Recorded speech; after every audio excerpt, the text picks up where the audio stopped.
Hello friends, आप सबका स्वागत है मेरे चैनल पर। आई होप आप सभी बहुत मस्त होंगे और अपनी तैयारी में व्यस्त होंगे। तो आज का वीडियो किसी भी एग्जाम से या किसी भी मेडिकल फिजिकल से रिलेटेड नहीं है। आज का वीडियो मेरी जर्नी से रिलेटेड है कि मैंने राजस्थान पुलिस की जॉब क्यों छोड़ी, उसके अंदर क्या फायदे हैं, क्या नुकसान है, उस जॉब के अंदर क्या एक्सपीरियंस था, इस जॉब के अंदर क्या एक्सपीरियंस है, कौन सी बेस्ट है। तो उससे रिलेटेड ये वीडियो होगी। तो उससे पहले आप सबसे रिक्वेस्ट है कि आप मेरे चैनल पर नए हैं तो मेरे चैनल को सब्सक्राइब कीजिएगा। तो मेरी राजस्थान पुलिस की जर्नी बचपन से ही मुझे ये था कि मुझे पुलिस के अंदर जाना है। तो मैंने पुलिस का फॉर्म 2021 वाली वैकेंसी के अंदर मैंने पुलिस का फॉर्म लगाया जयपुर कमिश्नरेट से। तो वहां से मेरा एग्जाम क्लियर हो गया और फिजिकल कॉल हुआ। तो फिजिकल जब जिस दिन मेरा एग्जाम पास हुआ उस दिन मेरा 36 किलो वेट था और राजस्थान पुलिस के अंदर 47.5 किलो वेट मांगा जाता है। तो उसके अंदर ये था कि हमें फिजिकल के लिए 2 मंथ का टाइम मिल चुका था। तो मैंने बहुत कुछ ट्राई किया, डाइट वगैरह, लेकिन फिर भी जिस दिन फिजिकल होना था तब तक मेरा सिर्फ 43.5 किलो ही वेट हो पाया। 4 किलो वेट अब भी कम था, लेकिन फिर भी मैंने ये सोचा कि मुझे रनिंग करने जाना है। तो वहाँ रनिंग करने के लिए हमें सबसे पहले बायोमेट्रिक होता है, आपकी डॉक्यूमेंट चेक होती है। तो वहाँ लाइन वाइज बिठा दिया गया और फिर सबसे पहले गर्ल्स का तीसरा बैच में हमारा नंबर आया। तो वो गर्ल्स का बैच ही बना था। तो उस टाइम मैंने रनिंग 30 मिनट के अंदर कंप्लीट कर ली थी रनिंग। और वहाँ इतना टाइम नहीं मिला, पानी पीने का ही टाइम मिला और वहाँ पे आपको हाइट वेट के लिए बुला लिया गया। और उस दिन जल्दी जल्दी फ्री कर रहे थे क्योंकि तीसरे या चौथे दिन फिजिकल था, क्योंकि पहले दिन थोड़ा टाइम लगता है मैनेजमेंट को थोड़ा सेटअप करने के लिए। तो वहां पर मेरी हाइट में लोगों को, वहां अधिकारियों को ये लग रहा था कि हाइट कम है, लेकिन हाइट के मेरी 153.5 उस सेंटीमीटर उस टाइम हाइट कर दी गई। लेकिन मेरा वेट जितना घर से करके गई थी उतना ही आया, 43.5 किलो ही। लेकिन वेट फिर मुझे बाहर कर दिया गया। वहाँ एक अधिकारी थे, उन्होंने बोला जिनका वेट कम है बाहर करो। तो वहां हमें एक साइड में खड़ा कर दिया कि एक लड़की और थी जिसका 1 किलो वेट कम था और एक लड़की और थी जिसका 10 किलो वेट कम था। तो वो 10 किलो वाली तो वहीं से हाथों हाथ चली गई। तो मैं थोड़ी देर वहां खड़ी रही। मैं उस टाइम की सबसे बड़ी गलती यही मानती हूँ कि मैंने वहां पे अपील नहीं लगाई। वहाँ एप्लीकेशन लिखकर और 500 रुपए देकर आप वहाँ अपील लगा सकते हो। तो आपको घंटे 2 घंटे का टाइम मिल जाता है। तो मैं सबसे बड़ी गलती यही मानती हूँ कि मैंने वहाँ अपील नहीं लगाई और डेट में डिस्क्वालीफाई कर दिया गया। तो हम बाहर आ गए थे, बहुत ज्यादा रोई मैं, बहुत ज्यादा ऐसा डिप्रेशन फील हुआ कि मेरा क्यों नहीं हुआ, मेरे साथ ही ऐसा क्यों हुआ। तो उस दिन घर पे आने के बाद में भी बहुत ज्यादा ऐसे मन में रहा कि मेरा ही सिलेक्शन क्यों नहीं हुआ, बहुत से लोग पास हो रहे थे। तो कुछ दिन डिप्रेशन में रहने के बाद में फिर तैयारी शुरू की, क्योंकि मेरी बहन भाइयों का बहुत ज्यादा मुझे सपोर्ट रहा है। हालांकि मेरी बहन मुझसे बहुत ज्यादा छोटी है, लेकिन उसने भी बहुत मुझे मोटिवेट किया। उसके बाद में तैयारी शुरू की। तो तैयारी के दौरान कई एग्जाम पास होते गए, लेकिन फिर वही बात की किसी के अंदर पॉइंटों में मार्क्स कम रह गए, किसी में 2 गुना के बाद में 2 गुना में नहीं आया, किसी में फाइनल नहीं हुआ। तो ये उसके बाद में फिर से सीटी हुई, सीटी के अंदर फिर से राजस्थान पुलिस के फॉर्म आए।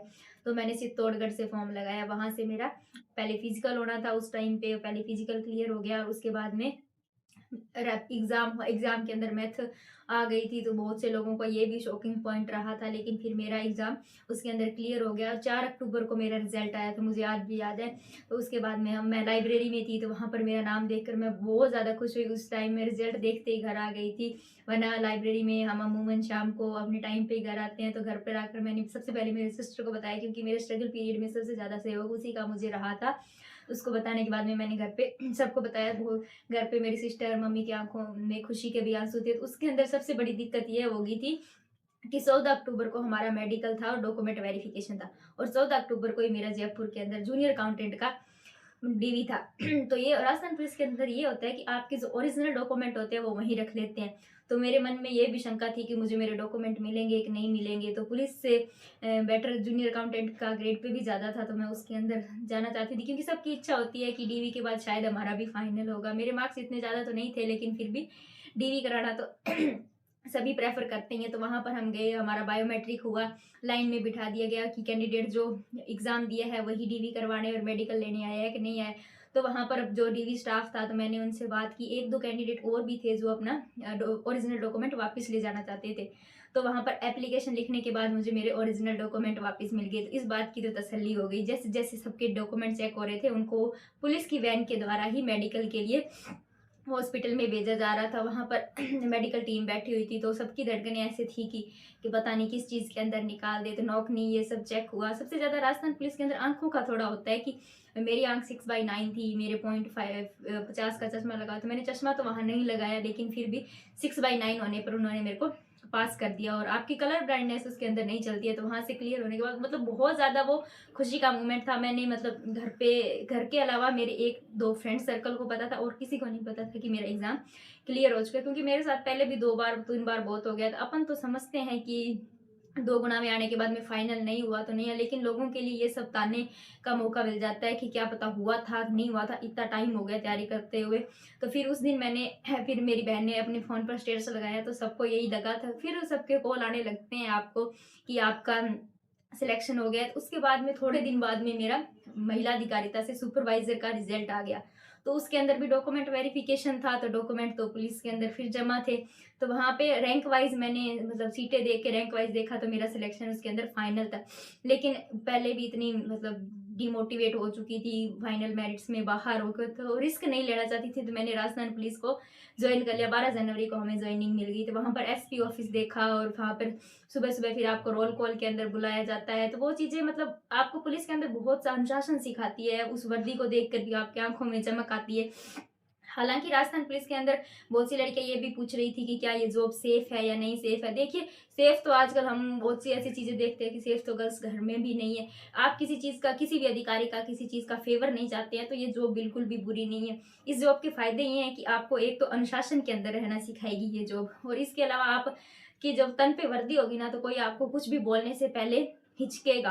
और आप कहीं बाहर जा रहे हो तो ये तन पे वर्दी होने पे ना आपको कोई कुछ कहेगा नहीं, आपके अंदर एक ऐसा ही कॉन्फिडेंस पैदा होगा। और लॉस थोड़ा ये है कि थोड़ी ये 24 घंटे की ड्यूटी है, आपको घर से बाहर रहना पड़ता है, ट्रांसफर की थोड़ी दिक्कत रहेगी। इसके अलावा आप आगे की पढ़ाई को थोड़ा बहुत हार्डली आपने टाइम को मैनेजमेंट करोगे तभी होगा। तो इसके बाद में मेरा महिला अधिकारिता के अंदर आ गया था। उस टाइम मैं ट्रेनिंग में चली गई थी क्योंकि मैं लाइन में नहीं रुकी। तो मैं मेरी फ्रेंड के साथ जयपुर, हमें ट्रेनिंग अलाउड हुआ तो मेरे बैच के साथ मैं ट्रेनिंग करने चली गई। वहां से फिर मुझे रिजल्ट आने के बाद में 23-24 दिन की मैंने ट्रेनिंग की और वहां से रिजल्ट आने के बाद में मैं वापस, यानी चित्तौड़ से फॉर्म था तो पुलिस लाइन चित्तौड़ आ गई। वहां कुछ दिन रिजाइन की प्रक्रिया चली। रिजाइन देने के बाद मुझसे बॉन्ड भी भरवाया गया, क्योंकि राजस्थान पुलिस के अंदर ये होता है कि आप 2 साल से पहले सर्विस छोड़ देते हो तो आपको बॉन्ड भरना पड़ता है। तो वो बॉन्ड भरने के बाद में मैंने फिर महिला अधिकारिता विभाग में ज्वाइन कर लिया। यहाँ भी मेरा अच्छा एक्सपीरियंस रहा, बहुत कुछ सीखने को मिलता है। अब वुमेन एम्पावरमेंट, मैं खुद एक महिला हूँ तो उन चीज़ों को खुद किसी आपको दूसरी महिलाओं को एम्पावर करने का एक मौका मिल रहा है, तो इससे बड़ी बात क्या होगी। आप बहुत सी बालिकाओं को, ड्रॉप आउट बालिकाओं को शिक्षा से जोड़ सकते हैं। बहुत सी बालिकाओं को आप RSCIT के कोर्स से संबंधित लोगों को आप बाल विवाह रुकवाने की पावर आपके पास होती है। ऑल ओवर मेरा दोनों जॉब का ही एक्सपीरियंस अच्छा रहा, क्योंकि इसके अंदर भी OSC पे, वन स्टॉप सेंटर पे भी आपको पुलिस सहायता भी मिलती है। तो इसके अंदर पुलिस विभाग भी थोड़ा थोड़ा जुड़ा हुआ है, जिसमें आपको सहायता पुलिस विभाग से भी लेनी होती है। अगर महिलाओं के साथ किसी तरह का अतिक्रमण होता है या पुलिस के अंदर भी कोई कार्यक्रम होता है तो आपको बुलाया जाता है। तो मेरे लिए तो ये जॉब, महिला समाधान समिति की बैठक होती है जिसके अंदर डिप्टी साहब भी सदस्य सचिव उपाध्यक्ष की भूमिका निभाते हैं। तो इसी तरह आप दोनों, मैं तो दोनों डिपार्टमेंट से ही, इनसे मेरा तो थोड़ा थोड़ा मिला हुआ है। लेकिन पुलिस की जॉब बुरी नहीं है। पुलिस की जॉब के अंदर आपको बहुत ज़्यादा कॉन्फिडेंस फील होगा। और अब आप एक बार बेरोजगार दाग को हटाने के लिए जो मर्जी सर्विस मिले वो सर्विस आपको ले लेनी चाहिए। इसके बाद में जैसे ही फिजिकल कंप्लीट होंगे, मैं मेडिकल, मेरा एक्सपीरियंस कैसा रहा, मेडिकल के अंदर क्या क्या चेक होता है, किन चीज़ों पर ज़्यादा टेंशन लेने की जरूरत नहीं है, वो वीडियो मैं बना दूंगी। आप थोड़ा सब्र रखिए। Thank you for watching and subscribe my channel. Thank you.